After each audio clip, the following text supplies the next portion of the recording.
옛날에 인도에 겸손한 왕이 있었습니다. 하도 겸손해서 왕인데도 불구하고 누구에게나 머리를 숙여 인사했습니다. 모든 백성들이 왕을 존경했으며 참 좋은 왕이었습니다. 신하 중에 한 사람이 좀 지나치게 왕이 머리를 숙이는 것이 못마땅해서 이렇게 왕에게 얘기했어요.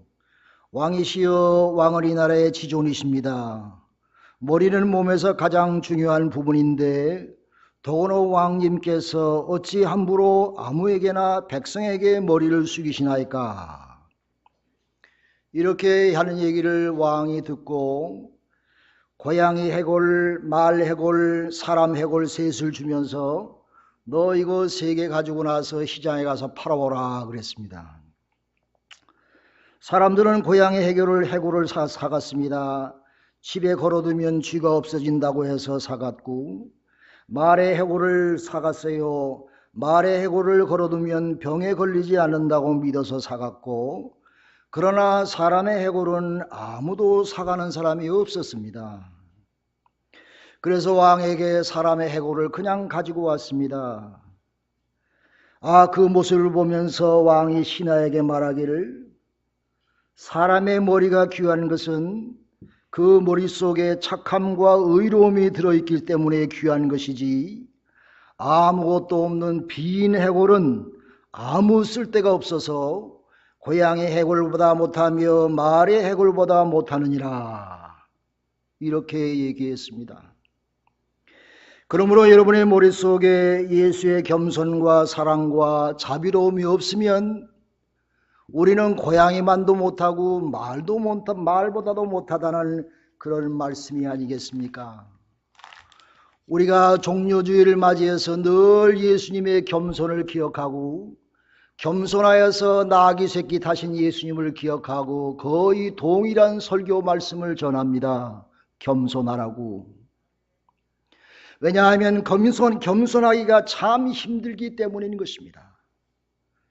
겸손하기 위해서 우리가 무척 노력하고 십자가 지지려는 마음이 없으면 그 누구도 쉽게 겸손하여질 수가 없는 것입니다. 예수님께서 인류의 구원의 대역사를 이루시기 위해서 겸손하게 만왕의 왕 되신 하나님께서, 하나님의 아들께서 어린 나귀도 아니고 나귀 새끼를 타시고 예루살렘에 입성하셨습니다. 여러분 생각해 보십시다. 내가 종의 신분이라고 하면 겸손하기 쉽지요. 평민이라면 겸손하기 쉽지요. 내가 그 회사의 말단 직원이라면 겸손하기 쉽지요. 그러나 내가 높은 신분에 있고 중요한 위치에 있다고 하면 겸손하기가 참으로 어려운 것입니다. 어느 곳에서든지 내가 높은 지위에 있다고 자부하고 내가 그곳의 주인이라고 자부하며 내가 터줏대감이라고 자부하면 내가 군림하려고 하고 지배하려고 하고 주장하려고 하고 흔들려고 하지 겸손하게 섬기려 하지가 않기 때문인 것입니다. 보통 믿음이 없이는 이 일을 감당할 수가 없지요. 그런데 예수님은 어떤 사람입니까? 창조주 하나님이십니다. 만왕의 왕이시요 역사의 주관자시요 심판자이시며 주인이시며 창조주 아버지 하나님의 아들 주님께서 베드로의 고백이 뭐라고 그랬어요? 주여, 당신은 그리스도시요 살아계신 하나님의 아들입니다. 이렇게 고백할 정도의 예수였는데 그분께서 겸손하게 어린 나귀를 타시고 예루살렘에 입성하셨습니다. 예루살렘에 입성하는 것은 죽음을 각오한 행위인 것입니다. 영광의 입성이 아닌 것입니다. 이제 십자가를 지고 마지막 길을 가시기 위해서 예수님은 고난의 십자가를 앞에 두고 이제 호산나 호산나 외치지만은 이제 곧 나에게 들어서 저를 십자가에 못 박으소서 하는 소리를 귓전에 기억하면서도 예수님께서는 당당하게 어린 나귀 새끼를 타고 죽음의 길을 향해서 예루살렘에 입성하셨습니다. 제자들과 많은 사람들은 어린 낙에 타신 예수님을 보시고 자신의 겉옷을 벗어서 낙이 등에 깔고 길에 깔아두면서 종려나무 가지를 흔들며 호산나 호산나 주의 이름으로 오시는 이여 높이 들림을 받으시고 찬송을 받으시옵소서 호산나 호산나 하면서 외치고 환영했습니다. 그들의 마음속에는 예수여, 우리가 지금까지 로마의 학정 가운데 눌리고 있었는데 어서 우리의 왕으로 등극하시고 이 왕권을 물리치고 예수님께서 우리의 왕이 되셔서 다윗의 왕이 되셔서 우리를 지배하시고 우리에게 평안한 삶을 주옵소서라고 하는 의미가 많이 있었지요. 예수님은 이사야 선지자 9장 6절 7절 말씀 보니까 이렇게 지적하고 있어요. 예수 그리스도 그분은 우리의 통치자시며 우리의 조언자시며 전능하신 하나님이시며 영존하시는 아버지시며 평화의 왕이라 이렇게 증거했습니다. 예수님은 세상의 왕처럼 화려한 백마를 타지 아니하셨습니다. 금마차를 타지 아니하셨습니다. 새끼 어린 나귀를 타시고 참으로 우리를 구원하시기 위해서 온유하고 겸손한 모습으로, 정말 온유하고 겸손한 모습으로 우리를 죄에서 구원하시기 위하여 우리가 아직 죄인 되었을 때 우리를 사랑하셔서 그 고난의 길을 가시었습니다.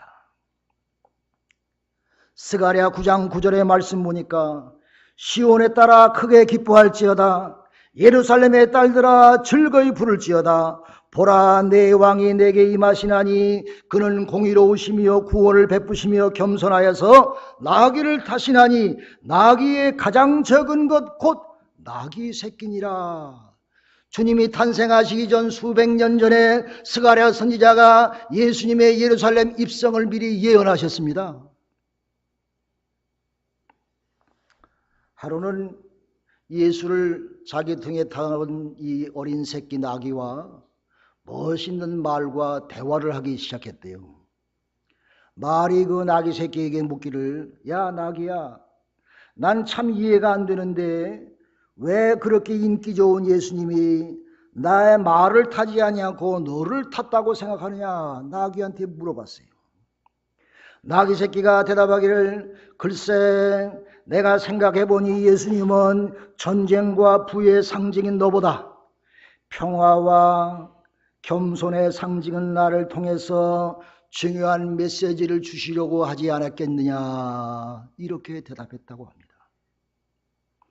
그렇습니다. 우리는 누구를 믿습니까? 김 장로, 김 목사, 김 집사, 김 권사 믿습니까? 아니요. 예수님 믿습니다. 예수님 때문에 교회에 옵니다. 예수님 앞에 예배 드립니다. 예수님 앞에 정성을 드리고 헌금을 드립니다. 예수님 때문에.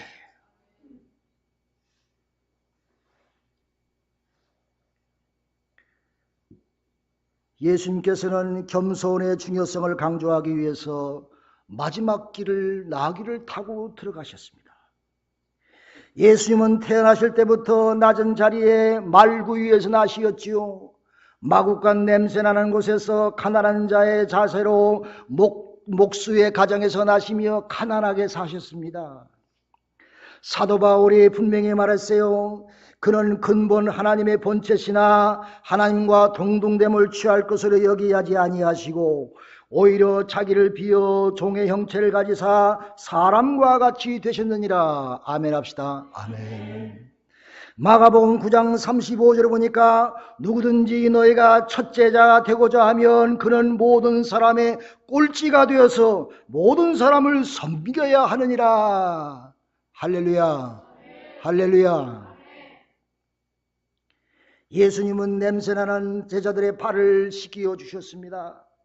예수님의 가장 저주스러운 모습, 가장 부끄러운 모습으로, 가장 고통스러운 모습으로 십자가의 길을 가시었습니다. 체포당하시고 조롱당하시고 매를 맞으시며 우리를 죄에서 구원하시고자, 세계 만민을 죄에서 구원하시고자 십자가의 길을 가시었습니다. 미국의 유명한 전도자 가운데 무디라는 사람이 있습니다. 얼마나 크게 역사하는지 몰라요. 어떤 사람이 무디에게 질문했어요. 무디 선생님, 당신을 위대한 전도자인 줄로 아는데 전도함으로 이 약한 세상을 변화시킬 수 있다고 생각합니까? 그 말을 듣고 이 무디 선생은 말하기를, 하나님은 나에게 전 세계를 개혁하라고 하지 않으셨습니다. 이 세상은 도저히 구원할 수 없는 난파선과 같습니다. 그렇지만 하나님께서 주신 구명대로 가능한 한 많은 사람을 그 배로 구원해서 구원하기 위하여 나는 노력할 따름입니다. 이렇게 대답했습니다. 그러므로 우리는 최선을 다하여 많은 사람을 구원시키는 것입니다. 그러므로 항상 예수의 복음을 증거해야 하며 그런 부담을 갖고 살아야 되는 것입니다. 우리 주님도 하늘의 보좌를 부르시고 이 땅에 오셔서 나귀를 타고 가장 겸손한 모습으로 음부의 자리까지 나타나시며 우리를 구원시키시기 위하여 모든 인류를 죄에서 구원하시기 위하여 누구든지 그를 영접하고 고백하면 구원시키기 위하여 예수는 겸손의 옷을 입으셨습니다. 사랑하는 여러분, 우리 베들교회가 겸손한 교회가 되기를 간절히 기도합니다. 그러면 저절로 부응합니다. 목소리를 낮추고 섬기는 자세에서 겸손해질 때에 하나님은 그 사람을 축복하시고 그 사람을 통해서 많은 영혼을 구원시키실 줄로 믿습니다.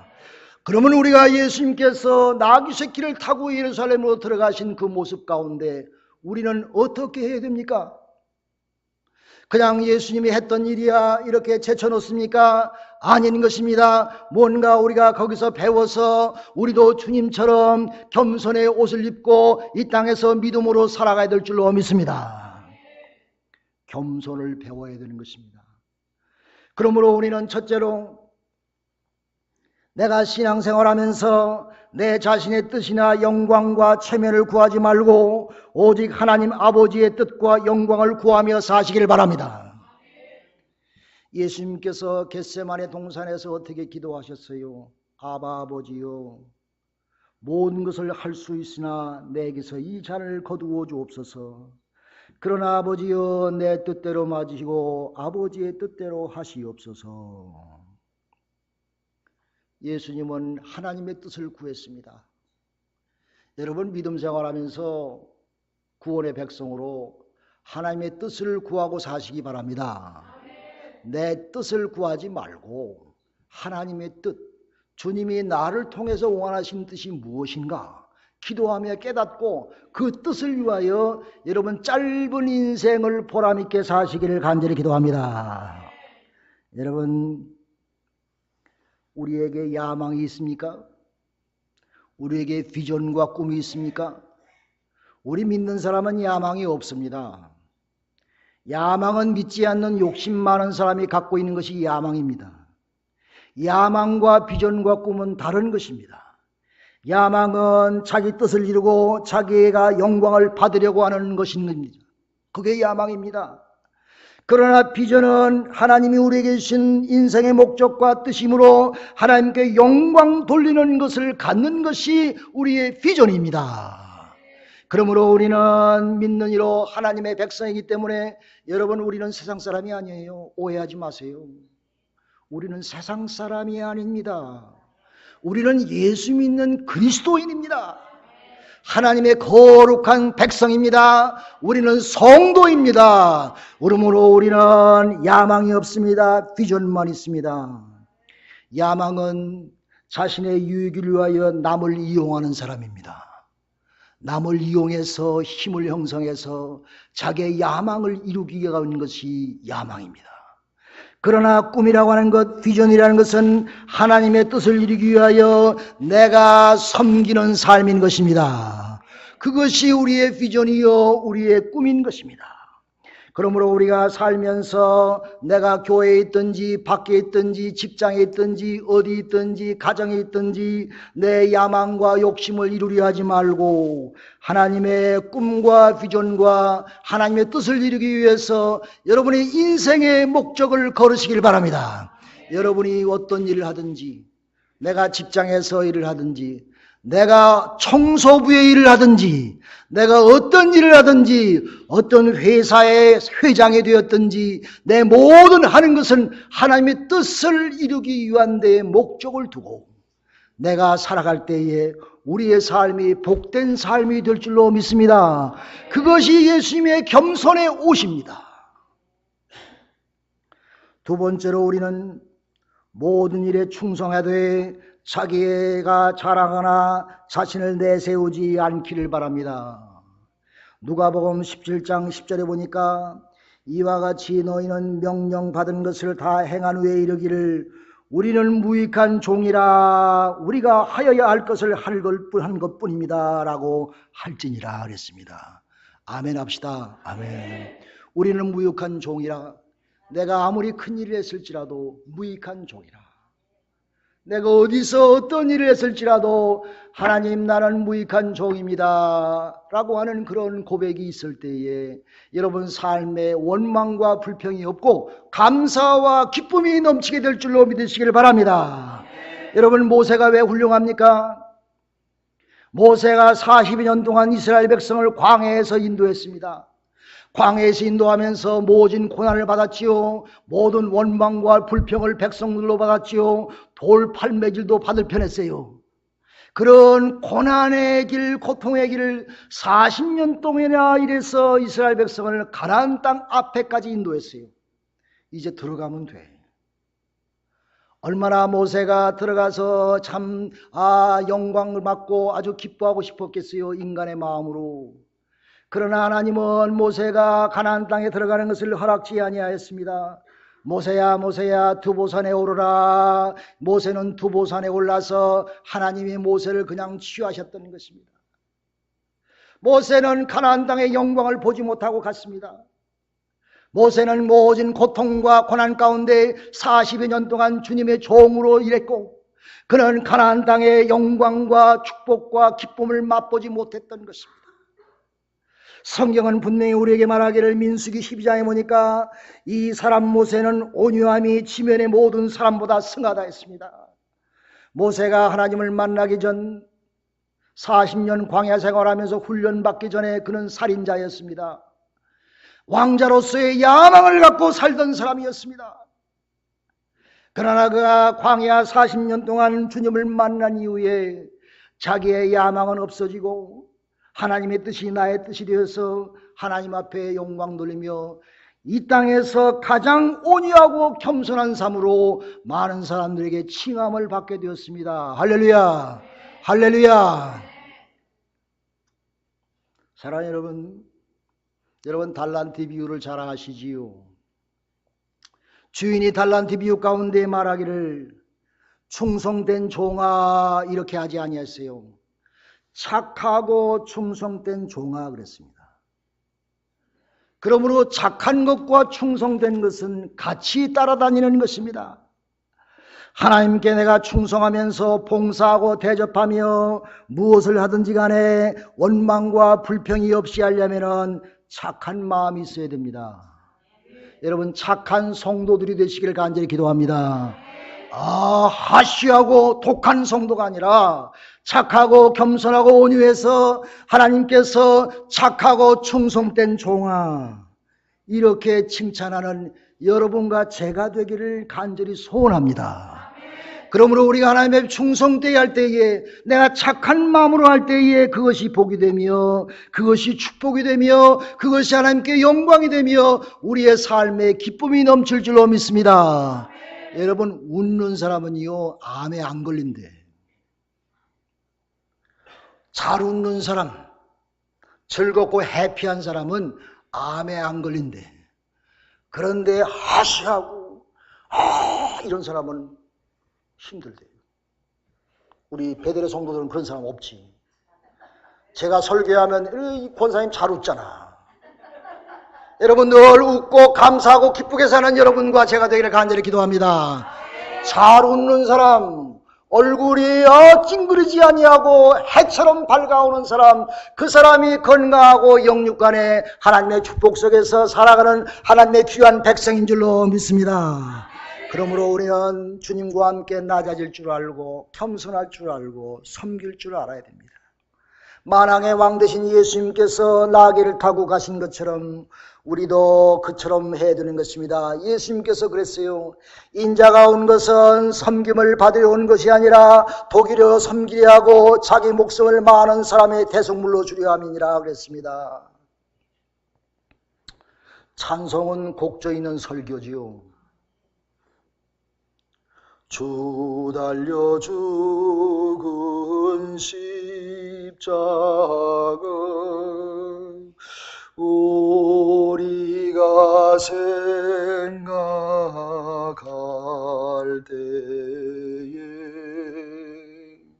세속에 속한 욕심을 헛된 줄 알고 버리네.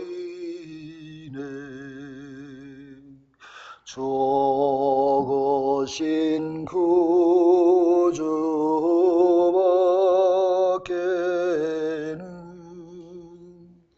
자랑을 말게 하소서. 보혈의 공로 입어서 교만한 마음을 버리네. 사랑하는 성도 여러분, 십자가와 욕심은 서로 반대입니다. 그러므로 욕심을 극복하는 길은 십자가를 질 때에 극복할 수 있습니다. 실로 그런데 십자가의 길을 가는 길은 고난의 길입니다. 고통의 길입니다. 이 길을 가려면 자기 자신을 낮추고 겸손해야 갈 수 있습니다. 그러므로 고난을 두려워하지 말고 예수님처럼 자신을 낮추고 하나님의 뜻을 이루어야 하는 것입니다. 그러므로 겸손하게 되는 길은 고난의 길입니다. 겸손하게 사는 것은 좁은 길입니다. 넓은 길이 아닙니다. 내 마음대로 내 생각대로 하는 것이 아닌 것입니다. 주님을 닮아가야 됩니다. 주님을 본받아야 갑니다. 기도 없이는 이 일을 이룰 수가 없습니다. 내 능력과 의지로는 어렵습니다. 날마다 말씀을 듣고 기도함으로 성령의 인도하심으로만 우리가 겸손해질 수 있습니다. 364장 다 같이 한번 찬송해 볼까요? 얼마나 은혜로운 말씀인지 몰라요. 우리가 이 찬송과 같이 살면은 누구나 다 겸손해질 수 있습니다. 364장 1절과 2절만 곡조 있는 설교를 스스로 들으시기를 바랍니다.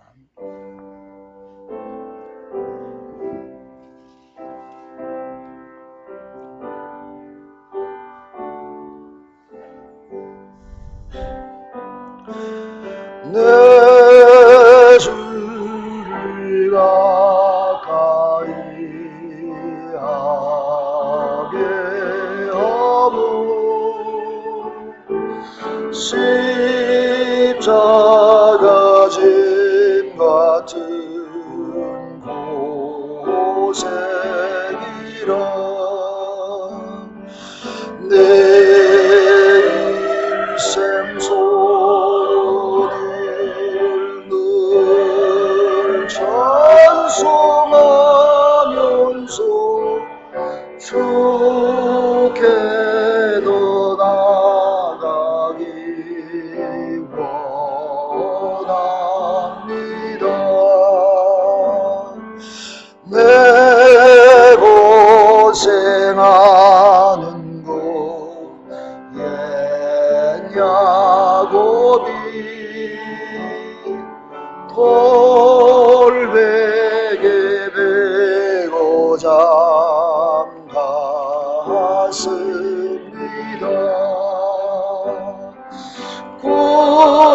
그래도 소원이 늘 찬송하면서 주께로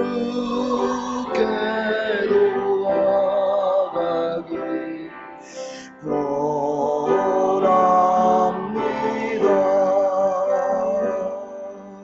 아멘. 우리가 잘 아는 이사야 선지자, 그가 이사야서 50장에서 이렇게 고백했어요.